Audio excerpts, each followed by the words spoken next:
What's up, guys? Hockey TikToky is back here in the year 2020.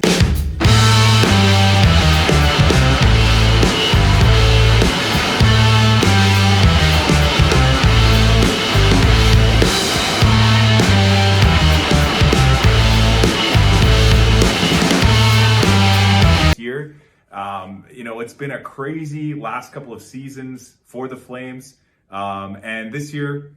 We're kind of right where we expected to be. I feel 5 points out of a playoff spot right now. So I think most fans at the beginning of the season had a lot of really high expectations of what the team might be doing, but 5 points out of a wild card is kind of right along the line of where everybody expected the team to be. And it's not very good. It's not good to be in that spot because, most teams at this time of year either want to have a solid playoff spot, in a divisional, or at least be in the wild card, or they want to be tanking to get out of it. And I feel like the Flames for the past, multiple years in a row have always kind of been right in that middle. So that's where we are here, 2024. So I thought I'd just do a little review of what's been going on, the state of the franchise right now, the state of the Flames, and see if we can figure some things out. So one of the key stats for the Flames right now is Blake Coleman leads the team with 13 goals, and he's tied with Calgary with 26 points to lead the team. And I feel like that's a really unexpected stat to just pick up right off the bat because Coleman is not really known as a heavy goal scorer. At least he hasn't been in his career to this point, but he's having himself a really great year. So hats off to him for having such a great season so far. But him leading the team in goals is probably not what we're looking for if we want to be a playoff team. We need more out of Lindholm. We need more out of Huberdeau. These two guys are kind of slotted as the number one center, and Huberdeau should be the number one left wing on his line. I mean, if you just base it off his past performance, if you think about, the salary that he's obtaining, his $10.5 million, it's been a bit of a letdown. So I think most people would agree that, we need more out of those guys. And nothing against Blake Coleman. I think Coleman's a great player. He's a great guy. And I'm really happy for the season that he's having. But most analysts usually say, well, if you want to be a winning team, if you want to be a good team, your best players have to be your best players. So that's kind of a little unexpected, a little bit out of left field when you think about the Calgary Flames for the year of 2023, 2024. Let's jump back to Huberdeau, though. Let's talk a little bit about his performance so far this year. So, as most people know, Huberdeau came into the Flames last year. He didn't fit with the team right away. He wasn't really gelling with the team. There was rumors that he didn't gel with the previous head coach, Daryl Sutter, and he had a massive drop off in terms of point production from his year prior in Florida. And I think coming into the year, myself included, I really expected Huberdeau to bounce back. I truly and honestly expected Huberdeau to be back on pace for at least maybe a point per game, maybe more. I don't know. But the fact of the matter is, guys, is he somehow actually is performing worse than last season, which is very, very scary when you think about the length of the term of the contract that he signed with the Flames. I think this is the first year of an 8-year deal, and he seems to be on the downtrend, unfortunately, for the year. So I think that's probably the biggest storyline for the Flames for the entire year of 2023. And I really feel for the guy. I feel for Huberdeau. Coming into this really busy hockey market of Calgary, coming from, sunny Florida, where he could probably just be anonymous and drive his Maserati downtown in Florida and nobody would know who he is. But, he's kind of in a bit of a spotlight here, dealing with Calgary media, Calgary Flames fans, and just Canada in general. So, it must be a tough position for him to be in with all these high expectations on his shoulders, and he's really not living up to them. So, my New Year's resolution for Jonathan Huberdeau would be to try to rekindle and find his game that he had back when he played for the Florida Panthers. That's all I can say about that.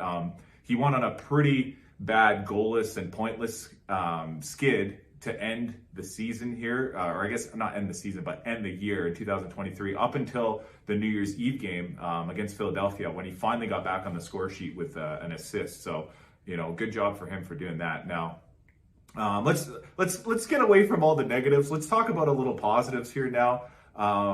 We have a very unexpected player coming into the fold this year, Connor Zary. He was a rookie. He's a rookie this year coming into the season. And honestly, I have to say he's probably my new favorite Flames player right now. The kid is scoring at a 0.65 points per game pace, which I think would be second on the team, just behind Coleman and Kadri, as I mentioned earlier. And it's really unexpected of him because he wasn't really touted as like a high offensive prospect, when the Flames drafted him.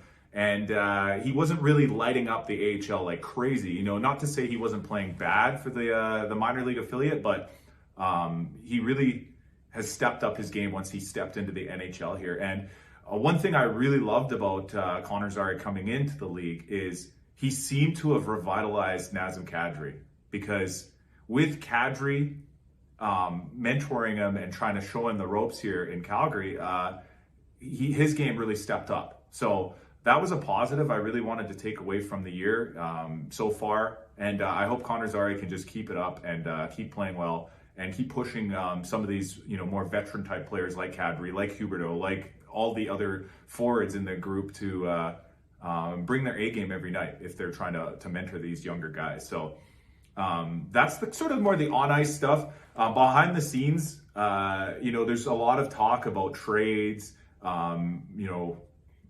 people re-signing or not signing, and it's a little bit of a mystery of what we're going to do this year in terms of the free agents. So I think right now there's 3 impactful unrestricted free agents for Calgary. That's Lindholm, Hanifin, and Tanev, and each one of those guys seems to be in the rumor mill when it comes to trades. I hear about offers being made on Tanev specifically from Toronto. Hanifin has kind of been flip-flopping whether or not he's going to re-sign with the team. And it's kind of leaving the team in limbo because we're right in that terrible spot where we're not in the playoff race quite, but we're not quite out of it either. So it leaves Craig Conroy with a huge decision of what he's supposed to do. He doesn't know if he's supposed to trade these guys or keep them to try to make that playoff push. And it's a really big kerfuffle. So if it was me, if it was my opinion, I don't even know what I would do. Truly, right now at this point, I probably would stand pat and I would just wait a little longer until we get closer to that trade deadline so that we really know what this team is. Because the team hasn't been terrible. It hasn't been terrible. We've won some games against some pretty good opponents, some of the top teams in the league.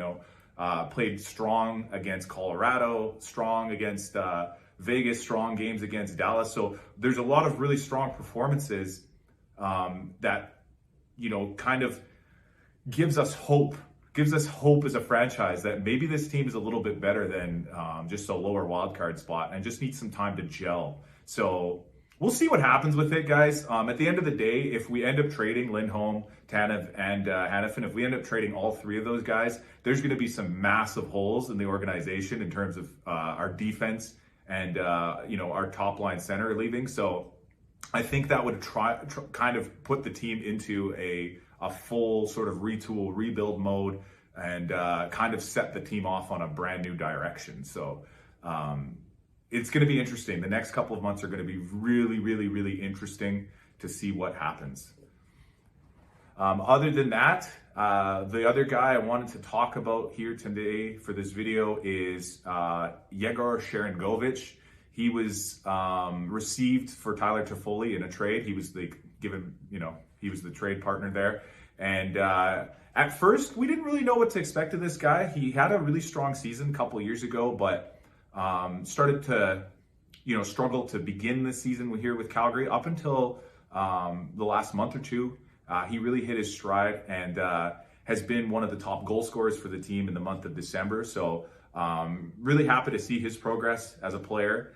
And I think he has a couple of shorthanded goals which, interestingly enough, the Calgary Flames are tied with the league lead in shorthanded goals, which is 9, and have a really strong penalty kill as well. So I guess the point of me bringing this up would be that if Sharon Govich can take that next step to being one of the true top players here in the NHL and continue his prowess on the penalty kill, and if maybe our top players like Lindholm, Huberdeau, and can step their games up as well, I think there's a really good chance that the Flames could be a really good team. The power play has been lacking. As most people know, the Flames power play is one of the bottoms in the league. I think they're like third from the last. So if the shorthanded team, the penalty kill team, can actually do really well, we have a great chance. So that's kind of just my year in review of the 2023 Calgary Flames.